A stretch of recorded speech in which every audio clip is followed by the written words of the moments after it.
Hello दोस्तों, Hindi with रोमी के साथ मैं आज आपको पढ़ाऊंगी श्रुति संभिन्नार्थक।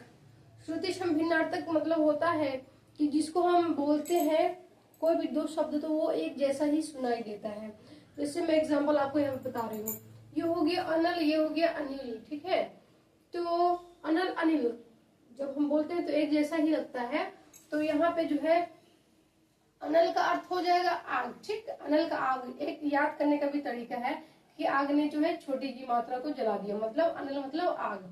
अब ये है अनिल। ठीक, अनिल मतलब होता है हवा। ठीक है, अब यहाँ पे देखिए एक है अंश।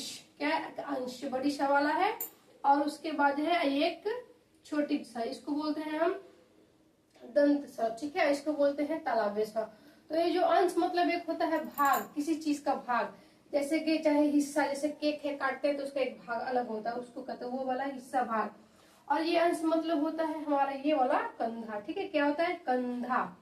अब ये कुल और ये कूल, ये कुल और ये कूल।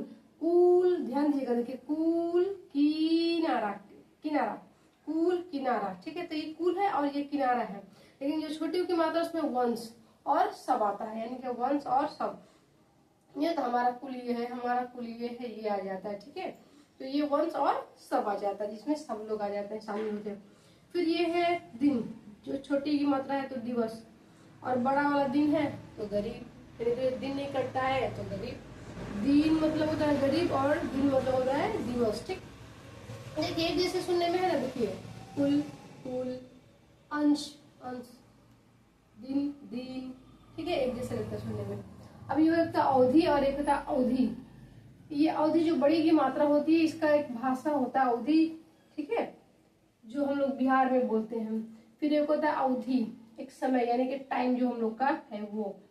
फिर होता है कपाट, कपाट मतलब दरवाजा। एक होता है कपट, मतलब ये धोखा देता है। ठीक है, फिर ये हो गया गृह, गृह मतलब हो गया घर। ये हो गया ग्रह, जो सौरमंडल हो गया। फिर हो गया और मतलब दिशा, जो चारों दिशा होता है। फिर हो गया और मतलब दूसरा।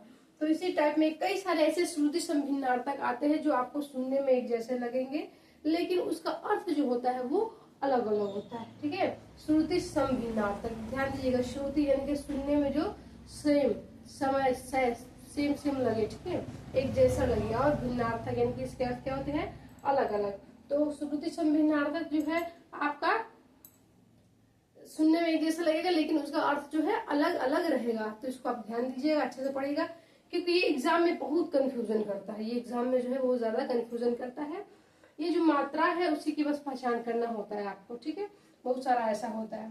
तो आपको अगर कोई भी टॉपिक पढ़ना है तो मेरे हिंदी विथ रोमी के साथ आप आइए, मैं आपको अच्छे से पढ़ाऊंगी। और एक और मेरा चैनल है जिसका नाम है हिंदी एंड हिस्ट्री विथ रोमी। ठीक है, उसमें मैं हिंदी भी पढ़ाती हूँ और हिस्ट्री भी पढ़ाती हूँ। तो अगर आपको पढ़ना रहेगा तो जरूर आइए मेरे चैनल पे। मैं आपको हर वो एग्जाम के टॉपिक पढ़ाऊंगी जो आता है, क्योंकि हम लोगों ने एग्जाम अच्छे खासे दिए हुए हैं, कंपटीशन वगैरह के एग्जाम। ठीक है, लेकिन जैसे वैकेंसी नहीं आती है तो वहीं तक हम लोगों का रुक जा रहा है। जैसे कि स्टेट वगैरह है टीचिंग का तो हम दे दिए हैं, लेकिन जब टीचिंग का जो मेन वाला होता है जॉब वाला वैकेंसी आएगा तभी हम लोग भर पाएंगे। ठीक है, तो वो आ नहीं रहा है कई सालों से, तो इसलिए हम लोग स्टेट वगैरह सीटेट वगैरह क्वालिफाई करके बैठे हुए हैं। तो हम लोग को पता रहता है कि एग्जाम में क्या क्या और कहाँ कहाँ से आना है। ठीक है, तो आई होप आपके ये आपको समझ में आ गया होगा। और अगर आप आगे और पढ़ना चाहते हैं तो मुझे कमेंट करिएगा। ठीक है, थैंक्स फॉर वॉचिंग।